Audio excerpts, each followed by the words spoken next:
मुंबईहून दोघे पाहुणे त्यांच्या मित्राला भेटण्यासाठी आले होते. हॉटेलमध्ये जेवणासाठी गेले होते. जेवण उशिरा आल्याच्या कारणावरून त्यांचा कर्मचाऱ्यांशी वाद झाला. मध्यस्थी करण्यासाठी आलेले मालक यांना लोखंडी रॉडने मारहाण करण्यात आली. त्यात गंभीर जखमी होऊन त्यांचा मृत्यू झाला. श्रीरामपूर का पेटले? गुन्हेगारांचा उन्माद की व्यवस्थेचं अपयश? खून, खंडणी, वाळू माफिया आता पुरे. नमस्कार, मुद्दा जनतेचा मध्ये आपलं स्वागत. गुंडांच्या टोळ्यांचा उच्छाद, गोळीबार, खून, मारामाऱ्या या श्रीरामपूरमध्ये सतत घडणाऱ्या घटना झाल्यात. यामुळे त्रस्त झालेल्या श्रीरामपूरकरांच्या संयमाचा आता बांध फुटलाय. गेल्या 2-3 दिवसांपासून श्रीरामपूरकर गुन्हेगारीच्या विरोधात एकवटलेत. गुन्हेगार कुणीही असो त्याचा बंदोबस्त करा आणि आमची तसंच एकूणच श्रीरामपूर शहराची त्रासातून सुटका करा अशी एकमुखी मागणी केली जाते. जेवण उशिरा वाढल्याच्या कारणातून हॉटेल चालक आकाश दुबैया यांना मारहाण करून त्यांचा खून करण्यात आला. या तात्कालीन घटनेवरून हे वातावरण तापलंय. खरं तर नागरिकांचा हा संताप जुनाच आहे. या घटनेमुळं त्याला वाचा फुटली एवढंच. मुद्दा जनतेचा मध्ये आम्ही पूर्वीच याबद्दल भाष्य केलं होतं. श्रीरामपूर आणि संगमनेरमध्ये वाढती गुन्हेगारी सर्वसामान्य जनतेला कशी त्रासदायक ठरते याबद्दल आम्ही सविस्तर विश्लेषण केलं होतं. ही गुन्हेगारी मोडून काढण्यासाठी आता नागरिकांनीच पुढाकार घ्यावा असंही आमचं म्हणणं होतं. त्यानुसार आता नागरिक पुढे आलेले दिसत आहेत. श्रीरामपूरमध्ये मुंबईहून दोघे पाहुणे त्यांच्या मित्राला भेटण्यासाठी आले होते. ते सर्वजण आकाश दुबैया यांच्या हॉटेलमध्ये जेवणासाठी गेले होते. तेव्हा हॉटेलमध्ये जेवण उशिरा आल्याच्या कारणावरून त्यांचा कर्मचाऱ्यांशी वाद झाला. तेव्हा मध्यस्थी करण्यासाठी आलेले मालक दुबैया यांनाही लोखंडी रॉडने मारहाण करण्यात आली. त्यात गंभीर जखमी होऊन त्यांचा मृत्यू झाला. या घटनेनंतर शहरातील संघटित गुन्हेगारी, अवैध धंदे, वाळू तस्करी, खंडणी, दहशत आणि त्यामागील कथित राजकीय संरक्षण हे सर्व मुद्दे पुन्हा एकदा चर्चेत आले. व्यापारी, नागरिक, विविध पक्षांचे नेते आणि सामाजिक संघटनांनी बंद पुकारला. या आंदोलनातून कठोर कारवाईची मागणी करत संताप व्यक्त केलाय. या दरम्यान पोलिसांनी सांगितलं की हा वाद फक्त जेवणावरून झालाय. यामागं कोणत्याही गुन्हेगारी टोळीचा काहीही संबंध नाही. शिवाय दुसरीकडं पोलिसांनी एका बंद घरावर छापा टाकून तिथं शस्त्र आणि बऱ्याच आक्षेपार्ह वस्तू जप्त केल्यात. त्या कोणाच्या आहेत, तिथं कशा आल्या याबद्दल पोलिसांना अद्याप माहिती मिळालेली नाही. कोणत्याही शहरात संघटित गुन्हेगारी एका रात्रीत निर्माण होत नाही. तिच्या मागं पैशाचे स्रोत, राजकीय संरक्षण, प्रशासनाची निष्क्रियता आणि समाजातील भीती अशी दीर्घकालीन कारणं असतात. हेच श्रीरामपूरमध्येही घडलंय. वाळू तस्करी हा केवळ महसूल चोरीचा विषय नसतो.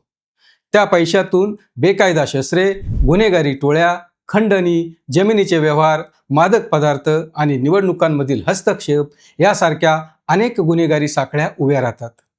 त्यामुळं वाळू तस्करी ही पर्यावरणाची समस्या जितकी आहे तितकीच कायदा सुव्यवस्थेचीही समस्या आहे.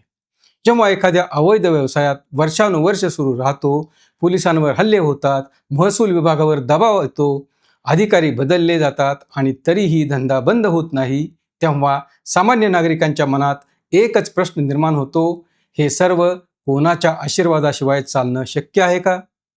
हाच प्रश्न सध्या श्रीरामपूरमध्ये विचारला जातोय. त्यासाठी विविध नावंही घेतली जाऊ लागली आहेत.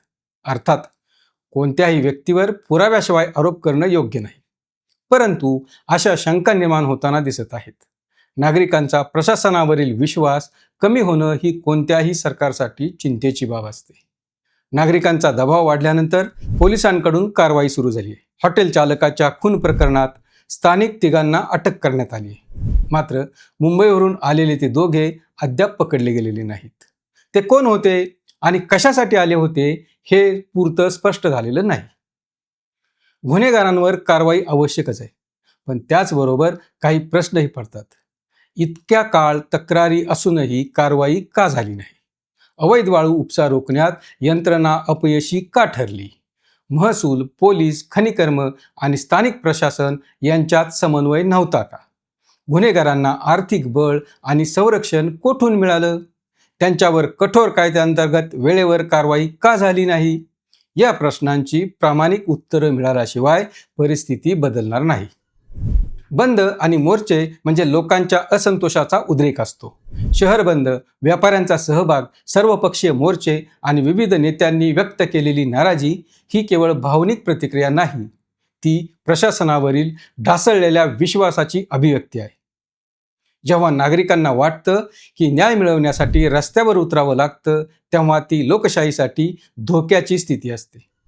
न्यायालय, पोलीस आणि प्रशासन यांच्यावर विश्वास उरला नाही असं चित्र निर्माण होऊ नये. ते सर्वांना धोकादायक असतं. जेव्हा लोकांचा संयम सुटतो, तेव्हा अशी स्थिती निर्माण होते. पोलिसांनी काही आरोपींना अटक केली आहे. तपास सुरू केलाय. मात्र केवळ या गुन्ह्यातील आरोपी पकडणं पुरेसं नाहीये. संपूर्ण गुन्हेगारी नेटवर्क उघड करणं, आर्थिक व्यवहार शोधणं, शस्त्र पुरवठादार, वित्त पुरवठादार आणि राजकीय अथवा अन्य संरक्षण देणाऱ्यांपर्यंत तपास पोहोचणं आवश्यक आहे.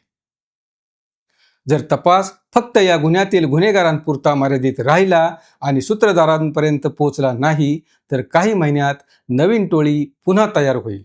याशिवाय एका टोळीचा बंदोबस्त केला तर दुसऱ्या टोळ्या डोकं वर काढण्याची शक्यता असते. त्यामुळं जे गुन्हेगार आहेत त्या सर्वांवर कारवाई झाली पाहिजे. केवळ स्थानिक गुन्हे नव्हे तर पाकिस्तानी गँगस्टर सोबतही काहींचा संपर्क असल्याची माहिती आहे. ATSनं अलीकडेच ही माहिती उघडकीस आणली आहे. त्यांच्यावर सुद्धा कारवाई झाली पाहिजे. पूर्वी श्रीरामपूरच्या MIDC मध्ये कोट्यावधी रुपयांचं ड्रग्ज पकडलं गेलं होतं. असे गुन्हेही श्रीरामपूरमध्ये घडत आहेत. आता पेटलेलं आंदोलन शांत करण्यासाठी तात्पुरतं आश्वासन दिलं जाईल. पकडलेल्या आरोपींना कडक शिक्षेची घोषणा होईल. काही जण त्याचा राजकीय फायदा उचलण्याची शक्यता आहे. मात्र पोलिसांनी आणि सरकारनं या प्रकरणाकडे केवळ एका खुनाच्या गुन्ह्याच्या चौकशीपुरतं पाहू नये. ही संपूर्ण गुन्हेगारी व्यवस्थेची चौकशी असली पाहिजे. त्यावर कारवाईसाठी नियोजनपूर्वक काम केलं पाहिजे. या सर्वांचं मूळ असलेल्या अवैध वाळू उपशावर अत्याधुनिक तंत्रज्ञानाद्वारे नियंत्रण ठेवावं लागेल. मुळात वाळू उपशासंबंधी ठोस आणि कायमस्वरूपी धोरण आखण्यात अद्याप यश आलेलं नाही. यामध्ये सतत धरसोड आणि बदल होत आहेत. यातून बेकायदा वाळू व्यवसाय वाढतोय. आर्थिक गुन्हे शाखेमार्फत काळ्या पैशाचा मागोवा घेऊन कारवाई झाली पाहिजे. संघटित गुन्हेगारी विरुद्ध कठोर कायद्याचा प्रभावी वापर केला पाहिजे. अधिकाऱ्यांची जबाबदारी निश्चित करून निष्काळजीपणावर कारवाई करावी लागेल. त्यासोबतच साक्षीदार संरक्षण व्यवस्था मजबूत करावी लागेल, जेणेकरून गुन्हेगारांना न्यायालयात शिक्षा मिळवून देणं सोपं जाईल. मुख्य म्हणजे राजकीय हस्तक्षेपाला पूर्णविराम देण्यासाठी पारदर्शक यंत्रणा उभारणं आवश्यक आहे. त्यासाठी सक्षम अधिकारी नियुक्त करून त्यांना कामात स्वातंत्र्य दिलं पाहिजे. श्रीरामपूरकरांनी एकजूट दाखवून एक चांगला संदेश दिलाय. कारण भीतीपोटी गप्प बसणारा समाज गुन्हेगारीला नकळत बळ देतो. व्यापारी, नागरिक आणि सामाजिक संस्थांनी कायद्याच्या चौकटीत राहून सातत्यानं आवाज उठवणं आवश्यक आहे. आता एकजूट झालीच आहे, तर प्रश्नाच्या मुळाशी जाणारे उपाय करून घेण्यासाठी पाठपुरावा केला पाहिजे. मात्र न्यायाचा निर्णय रस्त्यावर नव्हे तर न्यायव्यवस्थेत व्हायला हवा, हेही लक्षात घेतलं पाहिजे. यंत्रणेवर जनतेचा दबाव हवा, मात्र यंत्रणा वेठीस धरली जाता कामा नये, हेही लक्षात घेतलं पाहिजे. जर कोणी राजकीय मंडळी कोणाला पाठीशी घालत असेल तर त्यांना जाब विचारण्याची हिंमतही नागरिकांनी ठेवली पाहिजे. श्रीरामपूर समोरील सध्या निर्माण झालेला प्रश्न केवळ एका गुन्हेगारी टोळीपुरता नाही. खरं तर ही कायदा सुव्यवस्था, प्रशासनाची विश्वासार्हता आणि राजकारणांच्या नैतिकतेची परीक्षा आहे. जर या घटनेनंतरही फक्त काही आरोपी अटक आणि अधिकाऱ्यांची बदली आणि काही दिवसांची चर्चा एवढ्यावरच प्रकरण थांबलं तर इतिहास पुन्हा स्वतःची पुनरावृत्ती करेल. पण जर सरकारनं, पोलिसांनी आणि समाजानं मिळून गुन्हेगारीच्या मुळावर घाव घातला, राजकीय संरक्षणाच्या आरोपांची निपक्ष चौकशी केली आणि कायद्याचं राज्य खऱ्या अर्थानं प्रस्थापित केलं, तर ही घटना श्रीरामपूरकरांसाठी नव्या सुरुवातीची ठरू शकते.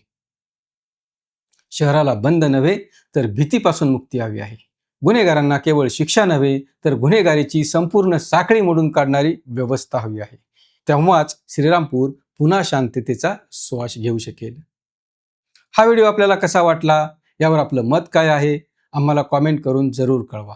अशाच महत्त्वपूर्ण माहितीसाठी, आपल्याला भेडसावत असलेल्या मुद्द्यांवरील चर्चा ऐकण्यासाठी पाहत रहा मुद्दा जनतेचा, फक्त आय लव्ह नगरवर. आहे.